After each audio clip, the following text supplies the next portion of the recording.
Hi, this is Jenna. And this is Heather. And this is Conspiracies Unlocked. And this is our 1984 book by George Orwell. We are doing Chapter 2, Part 9-3. And the more that we go through this, the more I keep breaking it up. And I was like, oh my god, this is getting to being 5 fucking parts. It's this stupid book within the book. That's what's fucking with us. It's like, in the book, it just like repeats itself. It's like the same information over and over again. And it's like... It is very repetitive. There better be a point to reading this book within a book. I'm going to be pissed if it has no, like, reasoning behind it. I don't know. But, so recap on last week. We did Chapter 2, Part 9-2. And this was the first part of Emmanuel Goldstein's book. It was Chapter 1, Ignorance is Strength. And, I finally get it. Ignorance is strength for the party. So that was when we finally got it, that ignorance is strength for the party. And the party wants people to be ignorant so the party can remain strong. It's like if the people figured out like what was really going on and that the party was like really not doing anything, and that the mass majority of people are the strong ones that are keeping the world moving and, you know, getting fed and getting fed. I'm thinking farmers. They're the ones that are literally feeding the world. And the construction workers are building the buildings, and all the people that are actually working are what's making the world move. And if those people realized it, the party members, like the top, 1%ers, just like in our life, would be fucked. So they have to keep us ignorant. And that's why so many people get murdered and stuff when they start to reveal the truth. Mm-hmm. Yeah, that's when they're just gonna... Protect us, people. I'm always scared that we're going to end up getting murdered once we dig too far into something. Oh, well, yeah. It's just like they're going to be vaporized, and here it's just like you'll disappear just like that. No, they'll say that you committed suicide. Yeah, that's true. What they do. They need a body for proof. Yeah, they'll say you committed suicide. They don't just disappear you. Yeah, exactly. So then it goes on to Chapter 2, and remember, this is all in the book, the Goldstien book of the Brotherhood, and this one is the War is Peace, and it's like peace for the party. What the fuck? It goes into detail how the 3 super states became separated, and we find out there are slaves, aka they call them coolies. They make up 1/5 of the world's population. And then it goes into detail about how they keep everyone in a state of panic and emergency, barely giving them enough to live off of. Everyone is equal, yet more barbaric than they were pre-revolution. Mm-hmm. And then it goes into Chapter 3, and that's where we stop. Yeah, that's where we pick up. We picked up, in the middle of... Actually, it was in the middle of Chapter 3, and Chapter 3 is... wasn't that one War is Peace? Okay, so I found my place. So in the middle of Chapter 3 is where we left off, and now we're picking up again. And so this is, like I said, the book 1984, Chapter 2, Part 9/3.3 Part 3 of Part 9. The book within the book, Part 3. The book within the book, yeah. Part 3, yeah. Part 3. I don't know. Sounds good to me. Yeah. It's very confusing. And you know what? This Emmanuel Goldstein's book is very confusing. It's a different type font. Mm-hmm. And it's like so compressed, and there's so much information. There's no fluff. It's all just like very big, ominous words that like you literally have to like understand each sentence and each, like, you can't just... It's not light reading like the rest of the book where it's like he said, she said, blah blah blah. This is like not like might as well be reading the Constitution of America. Yeah, we're not on a rendezvous with Winston and Julia and their sexcapades. Yeah, now we're talking about the principles of war, and it's like really ridiculous trying to get through this. So bear with us, guys. We're trying to like summarize it as much as possible, or as best as we can.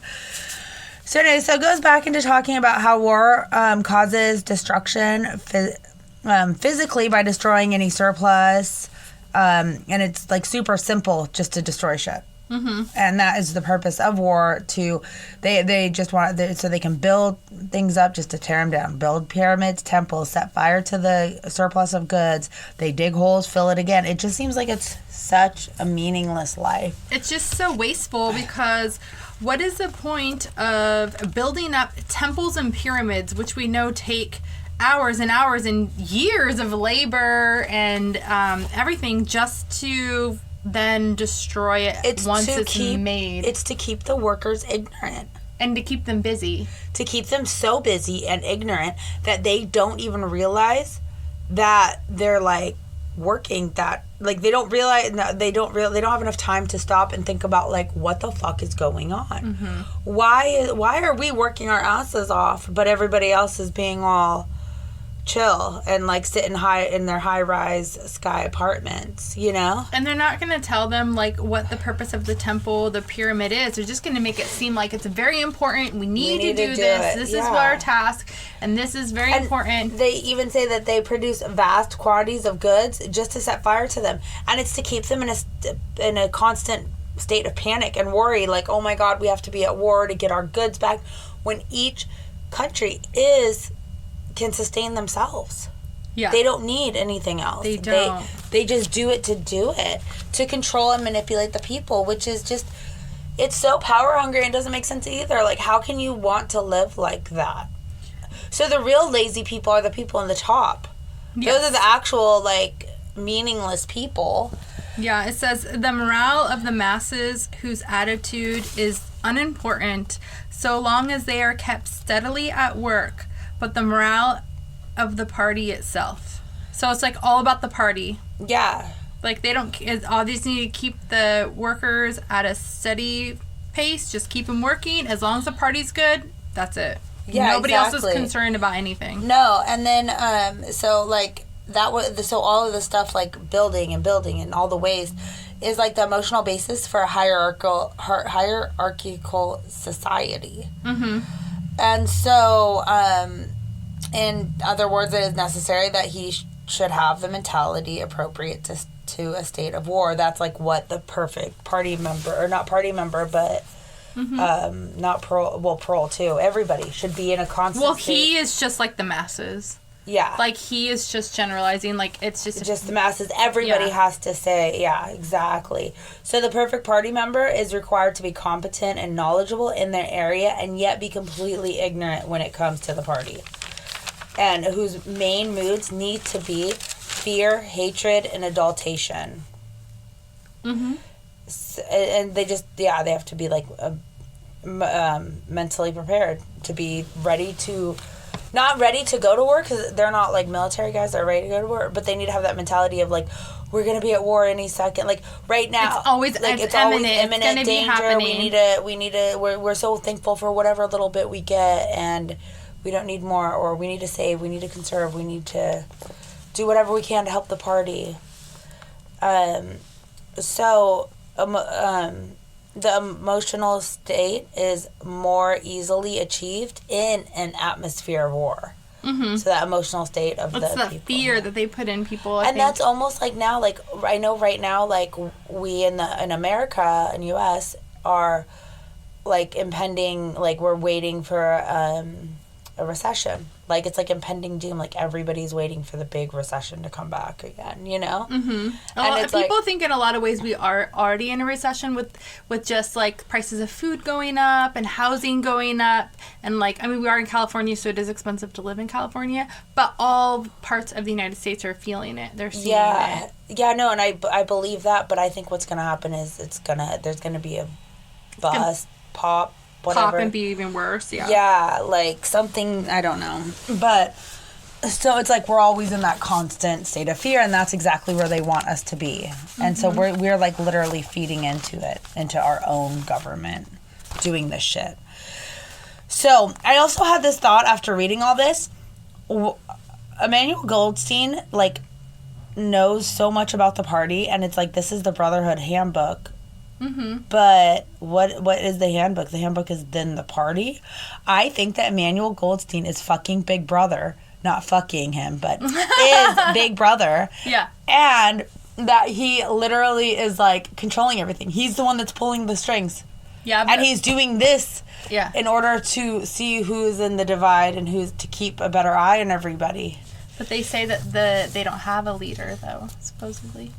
Like, there isn't one for there's many and you don't know who they are. And then, like, when that one dies off, that's what they say, but in reality, this handbook was made by Emmanuel Goldstien, which is laying out big, like, the party's intentions. Yeah, that's true. It's so weird. And then the more that I did this, I was like, dude, that's going to be such a plot twist. But the party does have two problems that they're constantly trying to solve. And one is how to discover, against his will, what another human being is thinking. So almost like telekinesis, they're trying to, like, learn, I guess. I don't know, that's how that was about the science, because there's no reason for science.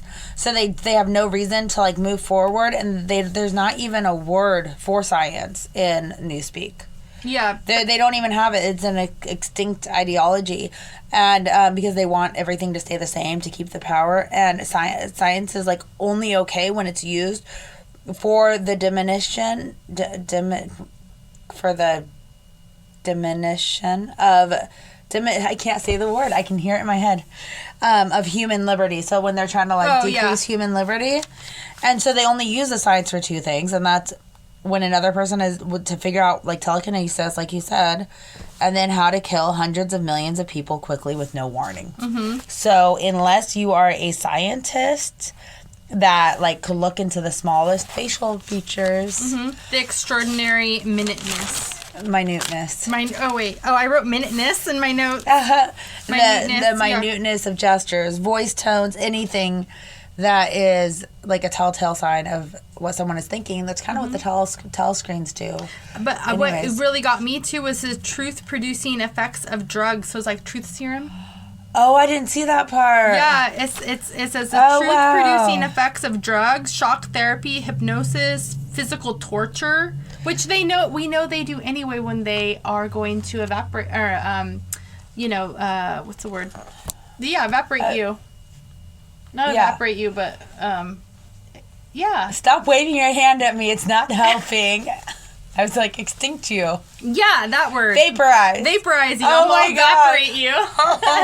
Vaporize, evaporate, extinct. It's all the same fucking shit. It all means that. They physically, we already know they physically torture people when they do that. But now we have, like, an actual concrete evidence from this book that it's the scientists and the psychologists that actually do it as, like, part of their study. Yeah. That makes it even worse. And then, so then the other kind of scientist would be, like, a chemist who works with the industry of peace. Yeah, but the interesting thing about that is with the chemists and the physicists and the biologists, their only interest is just to learn about how to take the taking of life. Like, that's their sole purpose. That's it. All they do is they plan wars, make better bombs, kill quicker. They need stronger armor, deadlier gases. Even for, like, a silent but deadly virus to sweep across the world, they are trying to produce it. Silent or deadly virus? COVID, you mean? Bill Gates. Oh, sorry. Or producing fake earthquakes and tidal waves. Project Bluebeam. What? We've never heard of those. I don't know. Who is this HAARP. HAARP. And then, get this, and they destroy the vegetation all across the country, which is what's happening here for real. No, but China does own a bunch of fucking agriculture here. With all the agriculture here is dying because of all the train derailments and all the bullshit that's going on. Pollution. The pollution. Gosh, yes. Yeah, there's, like, a whole thing. Yeah. No, I remember that, but I didn't think about the train derailments. I was just thinking about chemtrails and shit in the sky. No, I'm thinking about my fucking sriracha. Do you know I can't get sriracha right now because the red chili pepper that they use in the sriracha pepper or whatever is non-existent because they all died out? Like, they'll have to wait until next year. It happened last year, too. Oh, my gosh. It's really rough, Heather. It's really, really rough. I'm glad I don't like sriracha. That's why I have to have Cholula, and I'm bringing in Frank's and Tabasco and all this other shit. They're my substitutes. I don't know what to do. You're really hard up, huh? I am, but it's making it easier not to eat the breakfast sandwiches. Okay, so that... I mean, I have stocks. Yeah. Like, I have a stock. Oh, you have some at my house. I can bring it if you really need backup. Yeah. I don't eat it. I know, because I bring it to her house. Nobody eats it. It's just there. I have it everywhere, except at home now. But I have the little Starbucks. They have little packets, like, ketchup packets at, like, McDonald's. Ooh, every time I go to Starbucks, I'll ask for some just for you. Yeah. And I'll bring it. But they'll run out, too. They ran out last year, too. Well, because I always get a sandwich anyway, and I'll just get you the need to ask for 2. Yeah, I will. So my car has a bunch of them. So I do have little stashes everywhere. But it's like, do I really want to waste it right now, or should I wait for if I really need it? You're going to be like Winston. I'm rationing out my sriracha packet. This book is really coming to life. But this happened last year before I even read the book. It's really bad, guys. So it's a true prophecy. Yes, and that's the whole point of this book, was it was like supposed to be, and now we're out of sriracha. It's all come to this. It's all connected. This was prophesizing my sriracha. Yeah. It knew that I would eat. I see it. Really, like, seriously. So, anyways, I literally have my next notes. That is exactly what is happening today. Sriracha. Earthquakes and COVID. But, like, the number one is sriracha. Fuck COVID. Don't care about that. Sriracha is gone. Guys, did you hear me? The sriracha is gone. Sand sriracha. Oh my gosh, I have a P.O. box you can send it to. It's all poisoned. Yeah, no, don't send it. Oh my God. Don't say that. Sriracha, people who make the sriracha, the manufacturers, send us srirachas. Right. Do you want to get into some of the studies? Because I have bullet points of all the studies that they do. Oh, sure, because I wasn't going... I don't know if Do you have it? To. No, just you go. Okay. Go ahead. So, going back to some of the studies, the Ministry of Peace, as well as many other experimental stations hidden in Brazil forests, Australian deserts, or the Lost Islands of Antarctica. These are some of the studies that are included. War logistics, larger rocket bombs, impenetrable armor plating, deadly gases to destroy entire continents of vegetation, which you touched on, deadly gases for disease germs, immunized against all possible, you touched on that, for the antibodies, vehicles that bore into the soil, like a submarine, though, which can go underwater. That's insane. But it goes in the dirt. And it goes in the dirt. I was imagining it when I read it. I was imagining it on the shoreline, like burying, like, what's the word? Burrowing at the shore, like where the water, the shore, and then going in like that under. Into inland? Into the dirt, like on the beach and into the inland, like under. Yeah. Like under us like right now. Like a submarine, like but going in the soil. Yeah, like that. That's I don't know if that's right. I don't think that could even work. You would move the earth beneath us. I don't know. Like, science wouldn't work. I don't know. But then they said airplanes as independent of its base as a sailing ship. So I don't really understand that either. Like, airplane, I know what an airplane is. I know, that's why I didn't touch on those, because I didn't understand half the shit. Well, I think some of it, to me, because this is kind of... I think that the way he was writing it almost seemed like futuristic a little bit, and I was getting... For sure. I was getting vibes of... what is that genre of movies? Sci-fi? No, not sci-fi. It'll come to me right now. Where they have like airplanes, like ships that fly in the sky. Oh, like the Jetsons? Futuristic? Not the Jetsons. It's steampunk.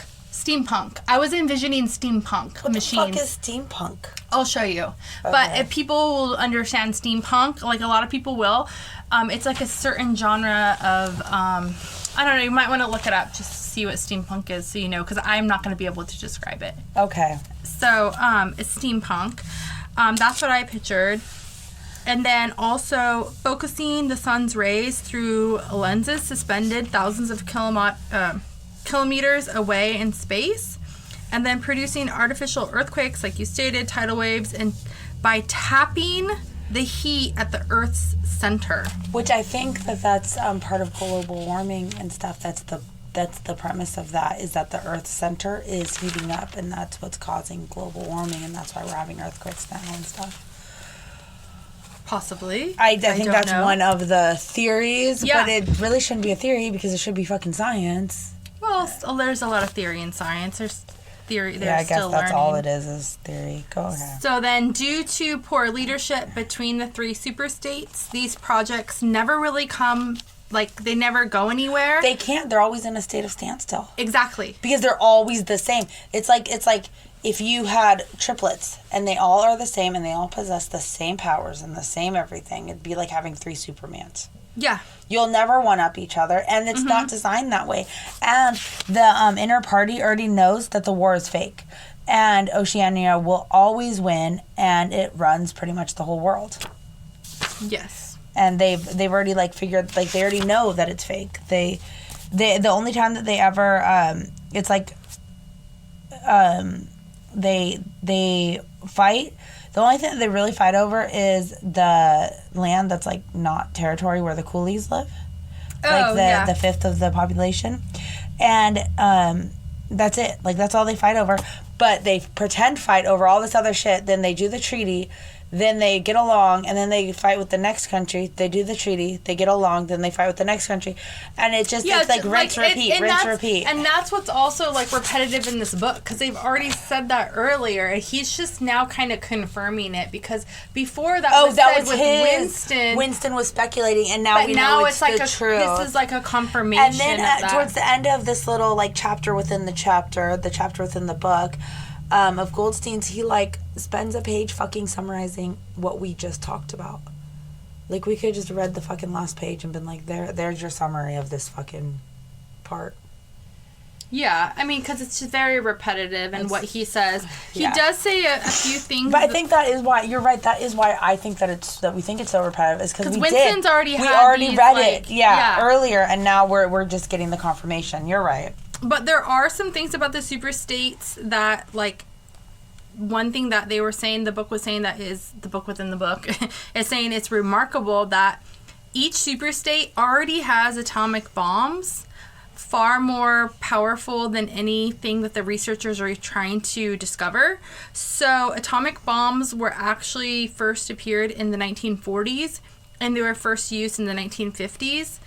And they dropped hundreds of bombs on the industrial centers in European Russia, Western Europe, and Northern America, just all to convince those areas, like the ruling groups of those areas, to basically conform, and it was the end of organized society. And that's what Winston remembers, is all of those bombings in the 40s and the 50s, and that was also confirmation of that. That did happen. I mean, obviously there's ruins and stuff, so they know that it happened, but now he understands why it happened. Yeah. So he's getting, like, more bits and pieces of, like, I can imagine Winston reading it going, I fucking knew it. Like, I'm not crazy. Yeah, I think I put that in here somewhere, that he's not crazy. Mm-hmm.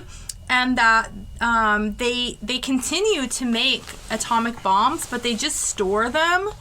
And like you said, and we've said, the art of war has remained stationary for 30 or 40 years, and it's just this fake thing that keeps but the masses don't understand that. No, they forget. So they think even they're Julia, doing she that something. Dumb bitch. Yeah, remember, she thought it was the other people fighting. He's and like, then no, that never fucking happened. She literally watched them switch, like, in front of her, and everybody in the masses just, ignorance is strength. Yeah, and we talked about that before. It took him, like, a second to, like, remember you were, like, doing the fist like this, and I was doing, like, the claw. Like, I thought it was like this, and you're like, no, I think it's like this, like the fist pumping, pump. Yeah. And I was like, oh yeah, that makes more sense, because they're like, rah, rah, rah, you know? Yeah. But it, like, took them a second to switch over, but not very long. No, and that shows, like, how much they're really brainwashed. Yeah. So, yeah, no, they are totally brainwashed, and they just believe whatever. Like Heather said, we're in a stalemate. There hasn't been a real war in 30 or 40 years, and they just keep at war just to keep everyone in a constant state of fear. And the citizens of each country, so remember how I said that they're like triplets? Yeah. So citizens of each country can't talk to other citizens except war prisoners and colored slaves. And they're not allowed to know each other's languages. They have zero communications. They keep them, like, in a little bubble. and like a little bubble world. And even some of the disputed territories are only allowed to have bombs cross the borders. Yeah. So people aren't even allowed to cross, just bombs. So it's like, it's crazy. And then, life on all the states were the same. The philosophies of each country, Oceania had Ingthog. Eurasia had Neo-Bolshevism. I was just looking at that word, too. And East Asia had death worship. Whatever. But it's all the same. Yeah. So and nobody would gain... There's no advantage. It's all the same. They're all three the same. There's no advantage to war. Other than to keep the masses under control. Yeah, because... And at peace. There would be no advantage by doing so. There's no advantage. Yeah. So, it says this, everywhere there is the same pyramidal structure, the same worship of a semi-divine leader, the same economy existing by and for continuous warfare. And then it says that their lives are dedicated to world conquest, but they also know that it is necessary that the war should continue everlastingly and without victory. Mm-hmm. And if there's no danger, then I can't speak. The fact that there's no danger makes it possible to be like in a denial of reality, which is the special feature of Ingthog, which is only in Oceania. The other ones don't have, like, it's like a special feature of their philosophy. So you know how everybody, like, so many religions believe in Jesus. Yeah. Or God. Mm-hmm. But they're all, like, kind of different things. Like, Catholics have, like, all the Hail Marys and, you know, all the saints, but then Lutherans don't. You know? So it's like that, like, they're all the same basis, but... It's like their own little branch. Yeah, exactly. Mm-hmm. But, like, going back to, like, one's reality, their reality is the pressure of just the daily struggle of survival. Yeah. Like, just to survive. They want to eat and all of that. Yeah. Just to their eat. Basic needs, because everything is rationed and shit, so they have to eat, drink, shelter, clothing, and then staying safe and not eating poison. I was like, not eating poison? I know. That's what I was like, and to avoid swallowing poison or stepping out of a top-story window. Like, what? Are they just so brainwashed they'll just walk out the window? Like, how much in a fog are they? They're just going to keep walking? Like, they don't have a sense to stop? I think, yes. I think that they might. Like, that's like a really, that's yeah. It's a consequence of being in a constant state of stupidity. It's just like... Okay. So, it says that all rulers of all ages have tried to impose a false view of the world upon their followers. So that's what these philosophies are. And in philosophy or religion or ethics or politics, 2 and 2 might make 5. But when one is designing a gun or an airplane, they had to make 4. Mm-hmm. So they're saying that their philosophies are fucked up. They don't make sense. No. But they know that. The top people know that. The one part that I really highlighted that I liked the sentence, it said, "The citizens of Oceania is like a man in interstellar space who has no way of knowing which direction is up and which is down," which makes sense. That's exactly what I highlighted. I know, because I'm like, ooh, interstellar space already got my attention. We already watched that. I know, we watched that movie. That got my attention, but then also, they'll just walk out the freaking window. That makes sense. Yeah, they don't know which is up, and they keep them in just an absolute state of disarray, confusion. So, and here's an analogy that I liked about the war. The war, therefore, if we judge it by the standards of previous wars, is merely an impostor. It is like the battles between certain ruminant animals whose horns are set at such an angle that they are incapable of hurting one another. So it's like, it's they can never hurt each other because they're like, there's no point. There's absolutely no point. So the object of the war is not to make or prevent conquest of territory, but to keep the structure of society intact. And it says that a peace that was truly permanent would be the same as a permanent war. This is the inner meaning of the party slogan, war is peace. Yep. So now we know what their freaking Now we know what that is. Yeah. So now we know what ignorance is strength and war is peace. Mm-hmm. And war is peace because they can never hurt each other, so it makes sense. Yeah, it's all fake. It's just to manipulate and fuck with the regular people. Yeah, because it sounds like it contradicts itself, but I mean, it does, but it doesn't. But being in a constant state, what the point of it is, it's so crazy. So then, but the people don't feel like that. They feel like they're always at war. Yeah. The masses. Yeah. But the people who are quote unquote taking care of them, the party knows that they're safe. So if the people, except they're not safe. If the people just woke up and really saw what was happening, that there's nothing really to worry about. Yeah, which is why we have this podcast. Help people wake up. Wake up. Wake up. Wake up.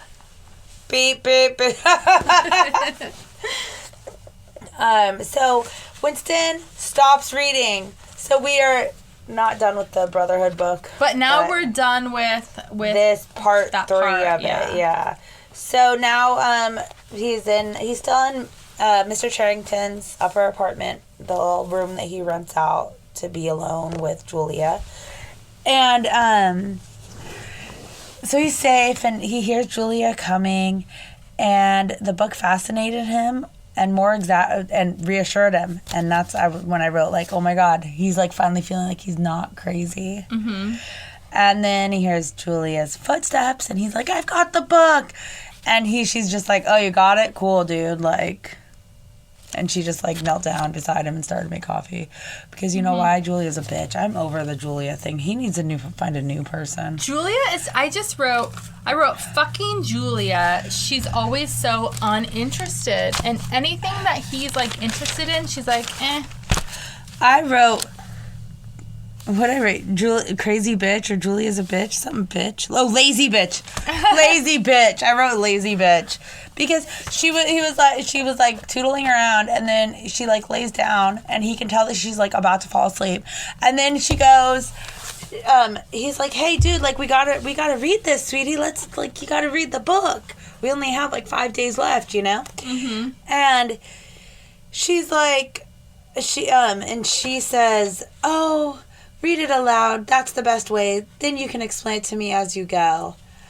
And I'm like, bitch. Yeah, because it said she was already laying down and she was already at the point of falling asleep. So she didn't even care, because, like, if that was Winston, he's like, look, I got the book. And she's like, oh, cool. She made herself some coffee, laid down, gotta take a rest. She's like, instead of like, it. Yeah. So that's where we're gonna end. And then we are going But he does. He listens to her. Yeah, he does He starts reading. Yeah. She's got him wrapped around her little finger. I think he just misses the, like, I don't know, just like the human interaction, because he hasn't had human interaction since he fucking stole candy from his little sister when he was 12. Oh my God, and he's came such back an asshole. They're all assholes. fucked up. Well, look how they were raised. I don't know. How were they raised? We don't even know that much. Like, raised by the party. They were raised by the party. He didn't even have his mom or anything. They disappeared, and he didn't have a dad. He was like 12 when they disappeared. Still, people have abandonment issues at that age and stuff. But he was an asshole before they left. That's true. Yeah.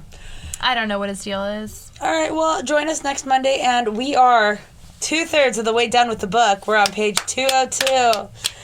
So we're almost done with it. We'll be done with it in about 5 more months. No, I'm just kidding. Let's see, what was our original? August 14th. Yeah, but we're already like... September 14th, I think, is what we said. Yeah, we don't know. We'll figure it out, though. And we're glad you're along for the ride with us. Yes, thank you so much for listening in. And don't forget to share, like, subscribe, and follow us so you can get notifications when we post new episodes, because we are going to be posting random, not just Monday, Thursdays. We have our bonus episodes and our phenomenal fan experiences / encounters. We haven't decided. Okay, thank you. Bye. Bye.